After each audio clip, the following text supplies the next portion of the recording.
बिस्मिल्लाहिर्रहमानिर्रहीम व अला हादा क़ाल अस्हाबुना इज़ा नज़रा बिसौमिन यौमुन नहर व अय्यामुत तशरीक़ यसिह्हु नज़रुहु लिअन्नहु नज़रुन बिसौमिन मशरूअ।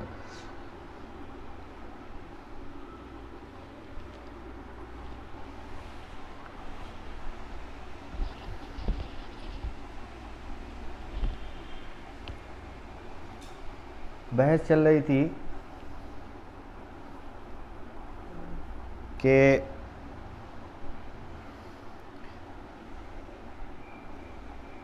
तसर्रुफ़ात शरइया के अंदर याद रखिए कि सबसे पहले तो जो है तारीफ़ात को ज़रा ज़हन नशीन कर लीजिए कि क़बीह लिआइनिही की दो किस्में होती हैं। सबसे पहला अफ़आल हिस्सिया था। अफ़आल हिस्सिया किसे कहते हैं? यानी जिसकी ज़ात के अंदर क़बाहत हो और जब उसके ऊपर मनही अन उतर आए तो उतर आने के बाद वो ता क़यामत कभी भी वो चीज़ मशरू ना हो, कभी भी चीज़ वो जायज़ ना बने, उसे कहते हैं अफ़आल हिस्सी। अफ़आल हिस्सी असल में होता है क़बीह लिआइनिही। क्या होता है? क़बीह लिआइनिही, जिसकी ज़ात में क़बाहत हो। इसकी दो किस्में। नंबर एक क़बीह लिआइनिही बएतिबारे वज़ा। नंबर दो क़बीह लिआइनिही बएतिबारे शरा। नंबर एक क्या है? क़बीह लिआइनिही बएतिबारे वज़ा। नंबर दो क़बीह लिआइनिही बएतिबारे शरा। अव्वल यानी क़बीह लिआइनिही बएतिबारे वज़ा किसे कहते हैं? वो है जिसकी क़बाहत व बुराई का अक़्ल इदराक कर सके, जिसकी क़बाहत व बुराई का अक़्ल इदराक कर सके, उसके ऊपर शरीयत का बयानिया उतरे या ना उतरे उससे कोई फ़र्क नहीं पड़ेगा, लेकिन उसकी क़बाहत व बुराई को अक़्ल तस्लीम कर ले, उसे कहेंगे क़बीह लिआइनिही बएतिबारे वज़ा। नंबर दो बएतिबारे शरा के अक़्ल जिसकी बुराई और क़बाहत का इदराक ना कर सके बल्कि शरा ने उसके ऊपर हुक्म उतारा हो, जिसकी बुनियाद पर हम उसे क़बाहत उसके अंदर मानते हैं और तस्लीम करते हैं। इतनी बात समझ में आई? यानी अक़्ल तस्लीम नहीं करता, अक़्ल के जहन में भी नहीं आता कि ये चीज़ इसके अंदर ख़राबी क्या है, लेकिन शरीयत ने कहा है कि ये चीज़ ठीक नहीं है, इसके अंदर क़बाहत है, तो हम उसको तस्लीम करते हैं। तो नंबर दो मिसाल के अंदर शरीयत की तरफ से बयानिया का होना बहुत ज़रूरी है, और नंबर एक में बयानिया की कोई ज़रूरत नहीं। अक़्ल तस्लीम कर ले कि उसके अंदर क़बाहत है। मिसाल के तौर पर जुल्म, शिर्क, कुफ्र, ज़िना, या ऐसी मिसालें हैं जिसके जहन भी कबूल करता है। अब शरीयत बयान करे या ना करे, जुल्म की कैफियत को बयान करे या ना करे, उससे क्या फ़र्क पड़ता है? माशरा उसको तस्लीम कर रहा है, अक़्ल कह रहा है कि ज़िना गलत चीज़ है, तो ये उसके लिए काफ़ी। ठीक है? जैसे कि कुफ्र के सिलसिले में मुनइम की नाशुक्री करना, यह अक़्ल भी तस्लीम करता है कि जो एहसान किया और उसकी नाशुक्री किया जाए। आप कोई इंसान जो है फ़क्र फाका में ज़िंदगी गुजार रहा है, उसको फ़लाँ शख्स ने जा कर के कुछ रकम दे दिया और उसने वो जो है एम्पायर खड़ा कर दिया, तो देखो मुनइम ने एहसान किया उसके ऊपर। अब एहसान की शुक्र बजावी के बजाय वो उसकी नाशुक्री कर रहा है और उससे रोज़ बरोज़ झगड़ा कर रहा है, तो इसको तो अक़्ल भी तस्लीम करता है कि आप क्या कर रहे हैं, वही जो आपको इतने बुलंद मकाम तक पहुँचाया है उसके सिलसिले में आप ऐसा मामला। तो अल्लाह चूँकि मुनइम से बड़ा मुनइम है, उसने ईमान दे करके और मुसलमान बना करके इतना बड़ा एहसान किया जो हम उसका कर्ज उतार नहीं सकते। लिहाजा कोई इंसान कुफ्र करे, उसके साथ किसी और दूसरे को शरीक ठहराए इबादतों के अंदर, तो ये नाशुक्री है, और इस बात को ज़हन तस्लीम करता है। दूसरी बात यानी जिसके शरा का बयानिया आना ज़रूरी है, मिसाल के तौर पर बेवज़ू नमाज़ पढ़ना। वज़ू का खुरूज जो एक मकाम से होता है, अब उस जो है गंदगी लगती भी नहीं है, न गंदगी नज़र आती है, न साफ ज़ाहिर है, क्योंकि एक हवा का खुरूज होता है, उससे क्या फ़र्क है, कोई गंदगी ज़ाहिर नहीं होती है। लेकिन अक़्ल कहती है, शरा कहती है कि भाई हाथ भी धो, पैर भी धो, मुँह भी धो, चेहरा भी धो। इन तमाम चीज़ों को धोने के बाद, हालांकि जहाँ से खुरूज है रीह का, वहाँ पे धोना कोई ज़रूरी नहीं है, लेकिन हाथ और चेहरे को जो है धोने का हुक्म है, उसके बाद नमाज़ पढ़ने का हुक्म है। तो ये अक़ल में बात तस्लीम नहीं की जा रही है, लेकिन शरीयत का हुक्म है तो यही इसकी दूसरी मिसाल है। नंबर 2 पर जो आया है आपका कि तसर्रुफ़ात शरइया, इसकी मिसाल में ज़िक्र किया गया था कि ये असल में ज़ाती एतबार से हसल लियाई नहीं होता है, लेकिन गैर वस्फ़ की वजह से वो कबीह लिगैरिही बन जाता है। तो असल उसकी ज़ात जो है हसन होती है, अच्छी होती है, लेकिन गैर की वजह से वो कबीह लिगैरिही बन जाता है। लिहाजा इसकी भी 2 किस्में हैं, इसकी भी 2 किस्में हैं। नंबर 1 कबीह लिगैरिही बएतिबार वस्फ़, नंबर 1 कबीह लिगैरिही बएतिबार वस्फ़, नंबर 2 कबीह लिगैरिही लिअजलिल जमा, कबीह लिगैरिही लिअजलिल जमा। पहले की मिसाल वो है जो किसी वस्फ़ गैर मशरू की वजह से कबीह हो, उसका हुक्म यह है कि यह असलन तो मशरू होता है लेकिन वस्फ़न मशरू नहीं होता। मतलब यह है कि कबाहत जो होती है कबीह लिगैरिही की तारीफ़ ही के अंदर आपको बताया गया कि कबाहत गैर की वजह से आती है, लेकिन अगर बएतिबार वस्फ़ हो ना कि ज़ात हो। नंबर 1 बएतिबार वस्फ़ हो लेकिन असल ज़ात तो ठीक है, फ़ी नफ्सिही मुबाह सब चीज़ है, किसी एक वस्फ़ की बुनियाद पर, मिसाल के तौर पर आप ले लीजिए बै फासिद, तो बै की तमाम शुरूत पाई गई उसके अंदर, लेकिन उसके ऊपर जो शर्तें बांधी गई है और ऐसी शर्तें जो फासिद है, उसकी वजह से वो बै पूरा जो है बेकार हो जाता है। तो एक ऐसे शर्त की वजह से तो देखो उसका वजूद दुरुस्त है बै का, लिहाजा इसी वजह से कल बताया गया कि उसके अंदर मबी के अंदर मुश्तरी की मिल्कियत का सुदूर भी हो जाता है, लेकिन उसके बाद उसको ये वाजिब है कि उसको जो फस्क करे, इख्तियार बातिल करे उसका। लिहाजा अब यहाँ पर असल के एतबार से तो ठीक है, ज़ात के एतबार से, लेकिन वस्फ़ के एतबार से कबाहत पाई गई, इसी को कहते हैं कबीह लिगैरिही बेएतिबार वस्फ़। नंबर 2 मिसाल में वो जो लिअजलिल जमा था, उसके अंदर ये है कि किसी खारिज गैर लाजिम आने की बिना पर उसका हुक्म ये है कि भाई जो सेहत है उस सेहत का तो एतबार कर लो, लेकिन उसके ऊपर अहकाम मुरत्तब भी कर लो, लेकिन गुनाह के साथ मुरत्तब करो। मतलब यह है कि उसकी सेहत का इकरार करो, इनकार मत करो, यानी वो जो चीज़ साबित हुई है वो चीज़ साबित मान लो और जायज़ भी मान लो, लेकिन गुनाह के साथ मानो।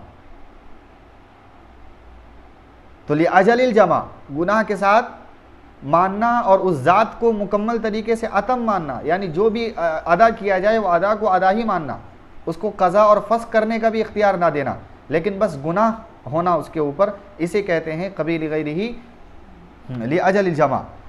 मिसाल के तौर पर देखो कि जब अज़ान कही जाए जुमा की तो ख़रीदो फ़रोख्त बंद करना होता है, लेकिन कोई इंसान है कि जुमा की अज़ान हो गई, अज़ान होने के बाद भी ख़रीदो फ़रोख्त करता है, बेच दिया। मसलन मिसाल के तौर पर कापी की दुकान वालों ने यानी कापी को बेचा, तो सामने वाला कोई कहे कि भाई अज़ान हो गया उसके बाद आपने बेचा है, लिहाजा हम आपको पैसा नहीं देंगे। क्यों? कि बै वजूद ही नहीं हुआ, यानी बेचना हुआ ही नहीं, हराम है कबीह लिगैरिही की वजह से। तो कहेंगे नहीं, सुदूर हो गया, वो चीज़ मौजूद भी हो गई और वो साबित भी हो जाएगी, लेकिन गुनाह हुआ है वो बात अलग है। लिहाजा जब आपने उसको जो है सामान दिया है तो पैसा उसका देना बहुत ज़रूरी है उसको, बात समझ रहे हैं? तो पैसा का देना और सामान मबी का लेना सब दुरुस्त हो जाएगा, लेकिन गुनाह के साथ। अब ऐसा नहीं कि फस्क करना ज़रूरी होगा कि नमाज जुमा के अय्याम में जो है ना ख़रीदो फ़रोख्त की गई है, ऐसा कोई मसला नहीं आएगा। और बै फासिद और बै इजारा जो पहली सूरत में थी उसके अंदर यह था कि फस्क का इख्तियार होता है। लिहाजा फ़ुक़हा ने कबीह लिअयनिही की तमाम सूरतें, तमाम से मुराद क्या है? दो ही सूरतें बताई गई ना, कबीह लिअयनिही की, और 2 सूरतें कबीह लिगैरिही की। तो फ़ुक़हा कहते हैं कि फ़ुक़हा के नज़दीक मुत्तफ़िक़ तमाम फ़ुक़हा के नज़दीक कबीह लिअयनिही की जो तमाम की तमाम सूरतें यानी 2 सूरतें थी, उनको वो बातिल मानते हैं। लिहाजा जहाँ पर भी बातिल का हुक्म आए कि ये चीज़ बातिल है, फुला बातिल है, तो समझ जाइएगा कि उसके अंदर कबीह लिअयनिही मौजूद है। और कबीह लिगैरिही की 2 तारीफ़ें की गई थी, दोनों की अलग अलग किस्में। कबीह लिअयनिही की 2 थी, उसको एक ही ज़ुमरे में रखा गया, चाहे बएतिबारे शरा हो या बएतिबारे वज़ा हो। कबीह लिअयनिही में दोनों बातिल करार पाते हैं, लेकिन कबीह लिगैरिही में नहीं है ऐसा। कबीह लिगैरिही में अगर पहली मिसाल है बएतिबारे वस्फ़ है तो उसे हम कहेंगे कि ये चीज़ फासिद है। फासिद का लफ्ज़ जहाँ बोला जाता है कि इसके अंदर फ़िस्क़ है या फासिक है, फासिद हो गया, जैसे कि बै फासिद वगैरह, तो इसके अंदर फासिद यानी उसका जो है इख्तियार तो वजूदी होता है, लेकिन उसको इस बात का इख्तियार होता है कि उसको ख़ियार बातिल कर दिया जाए। नंबर 2, जो कबीह लिगैरिही लिअजलिल जमा है, वो कहते हैं फ़ुक़हा के नज़दीक उसे मकरूह का दर्जा दिया जाता है। लिहाजा आप जहाँ पर भी मकरूह आएगा तो याद रखिए मकरूह के अंदर वो चीज़ सबूत हो जाता है, सबूत पाया जाता है, लेकिन गुनाह के साथ। तो कबीह लिगैरिही लिअजलिल जमा ये मकरूह है, और कबीह लिगैरिही बेअतिबार वस्फ़ ये फासिद है। और ऊपर की 2 मिसालें यानी कबीह लिअयनिही की तमाम सूरतें ये बातिल के दर्जे में आती है। इतनी बात जब जहन में आ गई तो मसला को समझने में अब आप यहाँ से आसानी होगा। इसी बुनियाद पर हमने कहा, ये बुनियाद क्या है? बुनियाद ये है कि अफ़आल शरइया से नह्य ये उसके मशरू होने का तकाज़ा करता है। ऊपर आपको इसके कायदा कुल्लिया बयान किया गया था, यानी अफ़आल शरइया से जो नह्य है उसके ऊपर जो मना है, मनहियान उतरा है, उसका हुक्म ये है कि उसकी मशरूइयत बाक़ी रहे। इसी बुनियाद पर हम कह रहे हैं कि इदा नज़र बिसौमिन यौमुन नहर व अय्याम तशरीक, अय्याम तशरीक और यौमुन नहर के अंदर किसी ने रोज़े की नीयत कर ली तो ये रोज़े की नीयत करना सही हो जाएगा। अय्याम तशरीक के अंदर रोज़ा रख सकते हैं। आपको बताया गया था ये मेहमान नवाज़ी का मौका है, अल्लाह की जो है मेहमान नवाज़ी का मौका, यहाँ पर रोज़ा रखना मकरूह है, नहीं रख सकते हैं। यौमुन नहर के सिलसिले में था अय्याम तशरीक, लिहाजा अगर किसी ने नज़र मान लिया है इस दिन के रोज़ा रखने की तो फिर रोज़ा अदा करना सही है। इसकी वजाहत आगे होगी, तहम्मुल और बर्दाश्त का मुज़ाहरा फरमाइए, एतराज़ वगैरह नहीं।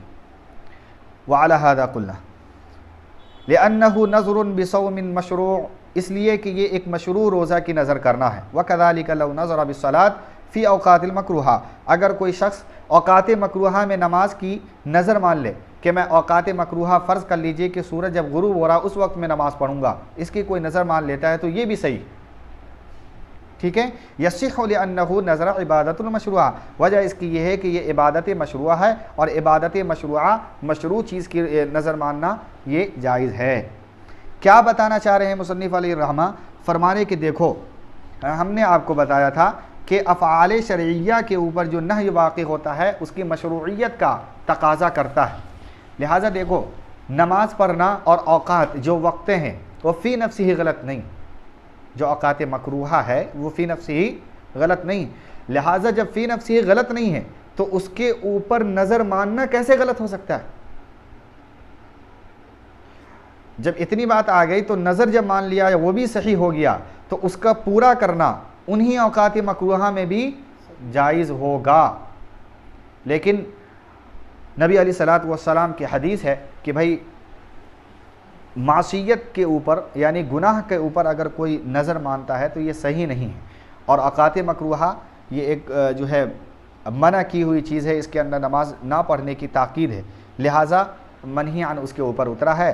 अब अगर उसकी नीयत कोई करता है नज़र के ज़रिए तो ये भी क्या है, मासियत हो गया, और मासियत की नज़र ये जायज़ नहीं है, लिहाजा जायज़ नहीं होनी चाहिए। हम उसका जवाब देते हैं कि वह असल में इसकी तावील ज़रा कर लेंगे कि उस हदीस की तावील इस बुनियाद पर होगी कि हम कहेंगे कि हाँ चाहिए ये था कि जब वो औक़ात मकरूहा की नज़र मान लिया और औक़ात मकरूहा में आकर के नमाज की नीयत भी मान ली तो उसको तोड़ देना चाहिए और औक़ात को गुरूब हो जाने देना चाहिए, या अगर तुलू है तो गुरूब, शम्स अगर ढलने का है तो ढले, या अगर तुलू होने से पहले तो तुलू होने दिया जाए। जब यह औक़ात मकरूहा ख़त्म हो जाए फिर नए सिरे से नमाज की नीयत करे, नमाज पढ़े तो दुरुस्त है। लेकिन अगर कोई नीयत करके नमाज़ पढ़ लिया, नीयत भी मान लिया उसी वक्तों में, तो फिर उसको हम गलत भी नहीं कहेंगे, ठीक है, क्योंकि ये उसूल टूटेगा फिर ये, और हम उसूल को नहीं टूटेंगे। इतनी बात समझ में आ गई। लम्मा ज़करना अन्ना नह्य यूजबु बक़ा तसर्रुफ़ मशरूआ वलिहादा कुल्ना लौ शरअ फ़ी नफ़्ल फ़ी हाज़िहिल औक़ात लज़िमहु बिश्शुरू' व इर्तिकाबिल हरामी लैसा बिलाज़िमिन लिल्लुज़ूमिल इत्माम। ये फरमा रहे हैं इसी बुनियाद पर हमने कहा कि अगर किसी शख्स ने नफिल नमाज को शुरू कर दिया इन्हीं औक़ात मकरूहा के अंदर तो वो चीज़ यानी शुरू कर देने के बाद औकात मकरूहा के अंदर नमाज, वो नमाज जो है लाजिम हो जाती है। व इर्तिकाबुल हरामी लैसा बिलाजिमी लिलुज़ूमिल इत्माम, और मुकम्मल के लुज़ूम के लिए यानी मुकम्मल के लाजिम होने के लिए हराम के इर्तिकाब का लुज़ूम ये ज़रूरी नहीं है। ठीक है। फ़इन्नहु लौ सबरा, यहाँ तक कि हम भी कहते हैं कि चाहिए था कि वो सब्र करे। हत्ता हल्लतिस्सलातु बिइर्तिफ़ाइ शम्स व गुरूबिहा व दुलूकिहा, और सूरज के गुरूब होने और उसके जो है ढल जाने और उसके तुलू होने का इंतज़ार करे, करने के बाद वो नियत करे तो हल्लतिस्सलात, नमाज जो है दुरुस्त हो जाती। अमकनहुल इत्माम बिदूनिल कराहिया, और जब ऐसा कर लेगा तो बग़ैर कराहियत के नमाज जो है मुकम्मल हो जाएगी।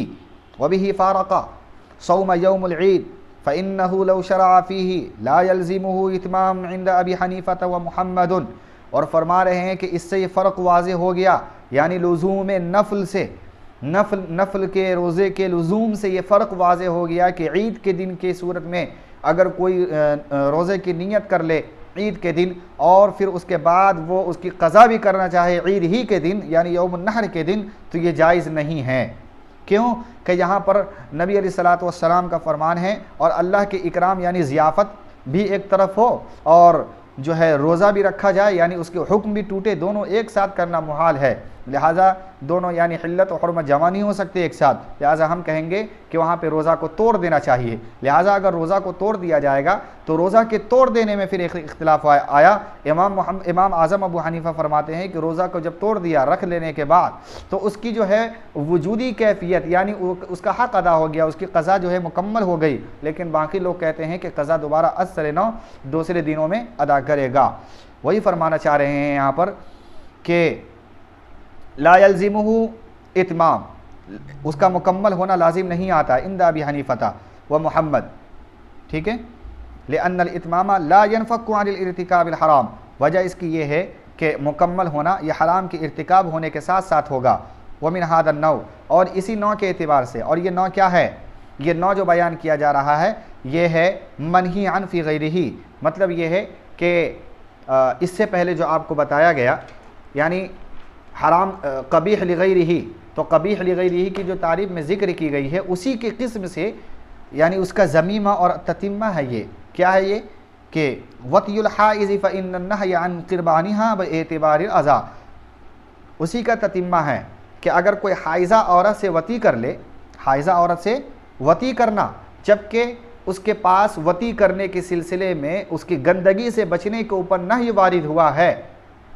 बात समझिए इसको, यानी हाइज़ा औरत से वती करना, और हाल ये है कि हाइज़ा औरत से वती करने के सिलसिले में गंदगी चीज़ से बचने के ऊपर नही वारिद हो चुका है।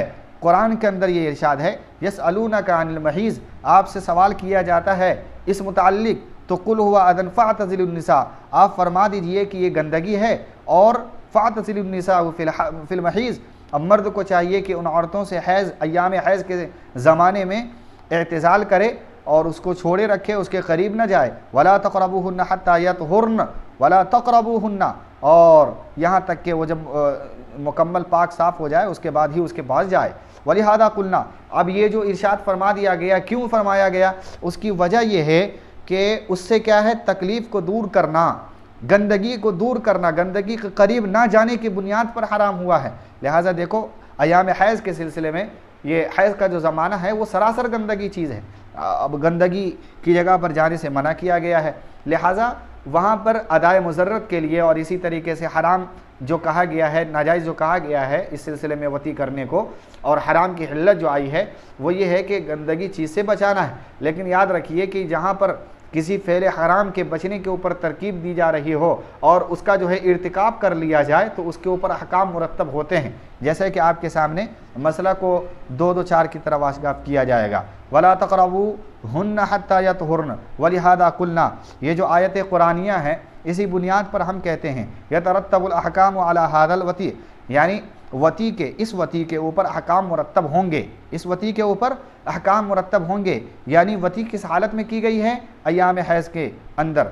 अब अय्याम हैज़ में वती करना हराम है, लेकिन इस हराम के ऊपर भी अहकाम मुरत्तब क्या होंगे फ़यस्बुतु बिही एहसानुल वाती, और वाती का एहसान यानी मुहस्सिस होना साबित हो जाएगा। मुहस्सिस होना साबित हो जाएगा। व तहिल्लुल मरअतु लिज़्ज़ौजिल अव्वल, और तलाक़ सलासा यानी मुतल्लक़ा सलासा के लिए वती जो है ना, तलाक मुतल्लक़ सलासा के लिए उस औरत के लिए ये वती हलाल हो जाएगा और शौहर अव्वल की तरफ वो जा सकती है। क्या मतलब है भाई? मिसाल के तौर पर एक मर्द ने एक को तलाक दिया, 3 तलाक दे दिया, अब वो मुतल्लक़ा सलासा बन चुकी है, ठीक है। अब वो चाहती है कि मैं अपने शौहर अव्वल की तरफ रुजू करूं और जाऊं, लिहाजा उसको हुक्म ये है कि भाई तुम सबसे पहले हलाला कराओ। अब वो हलाला कराने इस हालत में गई कि वो हाइज़ा थी, हलाला कराने इस हालत में गई कि वो हाइज़ा थी, लिहाजा हाइज़ा होने के आलम में ही फ़ुला ने फ़ुला के साथ हलाला किया। जब हलाला किया तो देखो उस हलाला से ये मुराद नहीं, ऐसा नहीं होगा कि आपने हालत हैज़ में हलाला किया लिहाजा अब दोबारा असर नवती करना पड़ेगा, वो हलाल नहीं हुआ लिहाजा, ऐसा नहीं है, बल्कि वो हलाला की तमाम चीज़ें पाई गई है। हराम तो है वती करना, जैसे कि आप जो है जहर खाते हैं तो जहर खाना हराम है या नहीं है, लेकिन उसके ऊपर इंसान की मौत वाक़ई होती है नहीं होती, ज़रूर भी ज़रूर हो जाती है। तो हराम के इर्तिकाब कर लेने से हुक्म मुरतब नहीं होता, ऐसी कोई ज़रूरी बात नहीं। लिहाजा यहाँ पर भी वही है, हराम काम इख्तियार किया है, लेकिन वहाँ पर जो है वती हराम की वजह से वो शौहर अव्वल की तरफ रुजू कर सकती है, यानी उसका हलाला मोतबर माना गया है, ठीक है। ये आपको बताना मकसूद है।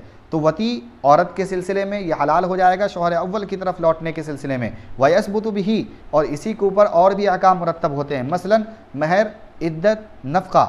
मिसाल के तौर पर जो हलाला करने के लिए जब जाएगा तो उसके लिए महर भी मुतय्यन करना पड़ता है।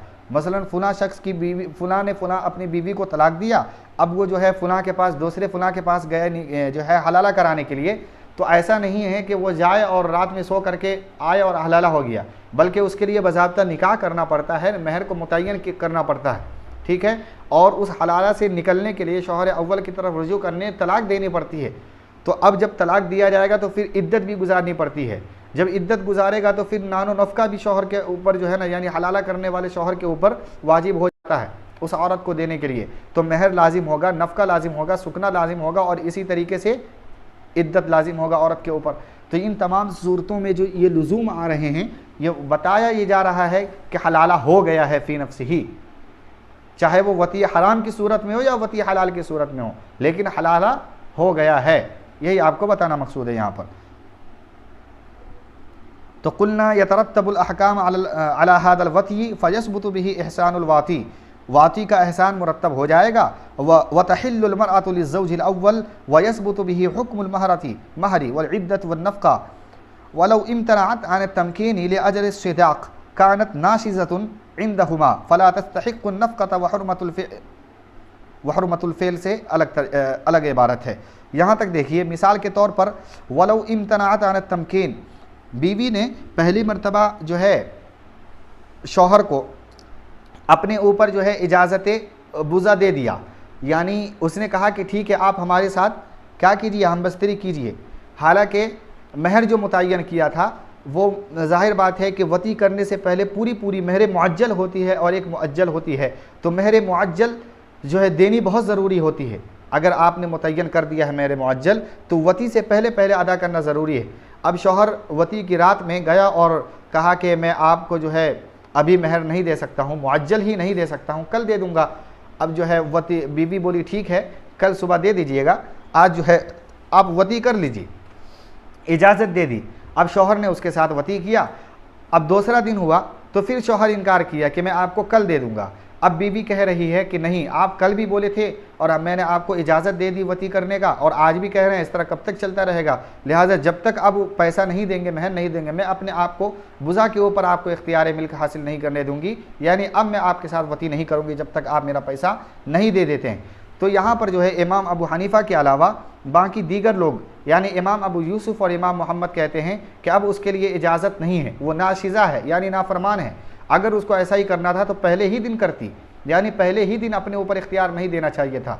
यानी अब तो ऐसा हो गया कि जब उसको ज़रूरत थी तो काम बना लिया, और जब ज़रूरत ख़त्म हो गई, यानी शौहर के जो है मज़े को जब महसूस कर ली, तो अब पैसा वसूल रही है।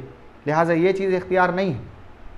अगर यही करना था, इख्तियार नहीं देना था, तो महर पहले ही वसूल कर लेती और बिल्कुल इख्तियार नहीं देती, पहले ही दिन वती नहीं करवाती। लिहाजा अब यहाँ पर इख्तिलाफ पाया गया है। लेकिन इमाम आज़म अबू हनीफ़ा फरमाते हैं कि नहीं, क्या फरमाते हैं? इंद अबी हनीफा तस्तहिक्कुन नफ़क़ा, क्या फरमाते हैं?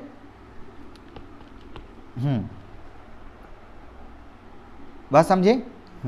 तो इंदहुमा से मुराद क्या है? इमाम अबू यूसुफ और इमाम मोहम्मद। फ़ला तस्तहिक्कुन नफ़क़ता, जब ये सूरत हो गई तो कह रहे हैं कि देखो वो नाशिज़ा है, यानी नाफरमान है, और नाफरमान का जो अगर तलाक वगैरह हो जाए तो नफ़क़ा ज़रूरी नहीं होता है। लेकिन इमाम आज़म अबू हनीफ़ा फरमाते कि नहीं, नफ़क़ा दिया जाएगा। व हुर्मतुल फ़िअल ला तनाफ़ी तरत्तुबुल अहकाम, फरमा रहे कि फ़ेल हराम के ऊपर जो है फ़ेल हराम अहकाम के मुरत्तब होने के मनाफी नहीं है।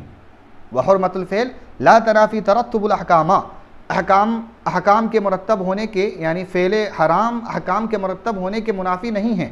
मतलब ये है कि कोई भी फ़ेल अगर वो हराम हो तो ऐसा नहीं है कि फ़ेल के हराम होने से अहकाम मुरत्तब नहीं होंगे, बल्कि होंगे, ये मतलब है। मिसाल के तौर पर का तलाक़िल हाइज़, जैसे कि हाइज़ा की तलाक़। हाइज़ा, ज़ाहिर बात है हाइज़ा को तलाक़ दिया जा सकता है, नहीं दिया जा सकता? ज़ाहिर बात है कि मना तो किया गया है कि नहीं दे सकते हैं, लेकिन अगर कोई हाइज़ा है तो तलाक़ दिया तो पड़ जाती है। बात समझे? ऐसा नहीं है कि कोई औरत हाइज़ा है तो उसको तलाक़ अगर शौहर दे तो तलाक़ वाक़ई नहीं होती है, तलाक़ वाक़ई हो जाती है, लेकिन ये हराम है, वो बात अलग है। जैसे मैंने जहर की मिसाल से आपको समझाया कि जहर खाने से क्या होता है? मर जाता है इंसान, लेकिन खाना क्या है? जायज़ है, जायज़ है, हराम है भाई, ठीक है। का तलाक़िल हाइज़ वल वज़ूई बिल मियाहिल मकसूबा, किसी ने पानी को गसब किया, पानी चोरी किया, और पानी चोरी करने के बाद वज़ू किया, तो देखो पानी जो है चोरी का है, लेकिन वज़ू हो जाएगा, वज़ू का तरत्तुब हो जाएगा।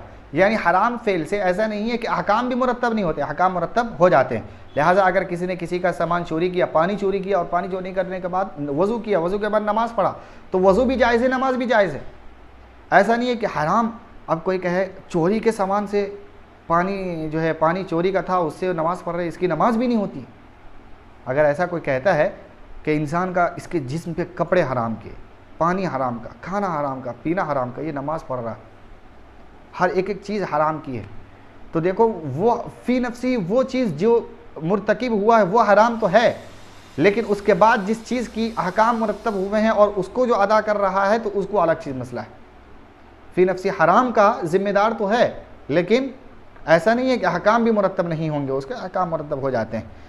आगे मिसाल दिया, वस्तयादु बिकौसिन मकसूबतिन, जो कौस यानी कमान जो होता है, कमान की सूरत में आप तीर भी ले लें, तलवार भी ले लें, गुलेल भी ले लें, उसके ज़रिए अगर कोई शिकार करता है तो देखो शिकार करना जायज़ है, यानी उसको ज़बह करना जायज़, लेकिन वो चीज़ यानी ये जो कौसैन है, यानी जो कमान है, वो नाजायज़ है। वज़्ज़बह बिस्सिक्कीन मकसूबतिन, किसी ने चोरी किया चाकू, और चाकू चोरी करने के बाद जा करके जानवर ज़बह कर दिया, तो जानवर हलाल हो जाएगा। वो जो हराम है वो चाकू हराम है, लेकिन उससे जो ज़बह किया जा रहा है वो जानवर नाजायज़ नहीं होगा कि भाई आपने चोरी के जो है चोरी के चाकू से ज़बह किया है, सल्ला मारा, लिहाजा वो नाजायज़ हो गया, ऐसा कोई मसला नहीं। इसी तरीके से वस्सलातु फिल अर्ज़िल मक़सूबा, न ज़मीन को गसब किया, ज़मीन चोरी किया, और न ज़मीन चोरी करने के बाद जो है उसके ऊपर नमाज़ पढ़ रहा है, तो देखो नमाज अदा हो जाएगा। हाँ, वो ज़मीन चोरी की है वो मसला अलग है, लेकिन उसके ऊपर अहकाम मुरत्तब होंगे, नमाज हो जाएगा। लिहाजा इससे मतलब निकलता है कि अगर मसाजिद वगैरह के अंदर गसब की ज़मीन है तो नमाज वगैरह हो जाती। वल बै फ़ी वक्तिन निदा, फ़ी वक्तिन निदा यानी जुमा की आवाज़ लगाई जा रही थी, आवाज़ निदा से मुराद ये है कि अज़ान देना, ठीक है, अज़ान दी गई जुमा की पहली अज़ान और वो ख़रीदो फ़रोख्त कर रहा है, तो ये जायज़ है। यानी जायज़ से मुराद क्या है? ऐसा करना जायज़ नहीं है, बल्कि वुक़ू जायज़ है, ऐसा हो जाएगा, वाक़ई हो जाएगा ख़रीदो फ़रोख्त, ये जायज़। फ़इन्नहु यतरत्तबुल हुक्मु अला हाज़ा तसर्रुफ़ात मा इस्तिमालिहा अलल हुर्मा, ये फरमाते हैं कि इसी तरीके से ये तमाम तसर्रुफ़ात बावजूद के हुर्मत के मुश्तमिल होने के, वो चीज़ उसके ऊपर अहकाम के तरत्तुब का होना ये जायज़ है, ये हो जाता है, अहकाम मुरत्तब हो जाते हैं। यहाँ से इंशाअल्लाह कल पढ़ें। तकरीबन अब जो है आधा सफ़ा रह गया है, यहाँ पे सबक ख़त्म करेंगे और यहाँ से इम्तिहान की तैयारी है आप लोग, शशमाही इम्तिहान की, यहीं आगे चल के फ़स्ल शुरू।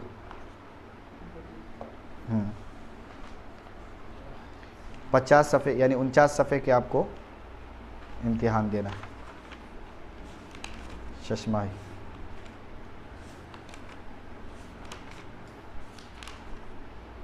कल आकर के मैं आधा सफ़ा रह गया है उसको सुबह में पूरा कर देता हूँ और यहाँ से तैयारी करना शुरू कर दीजिए।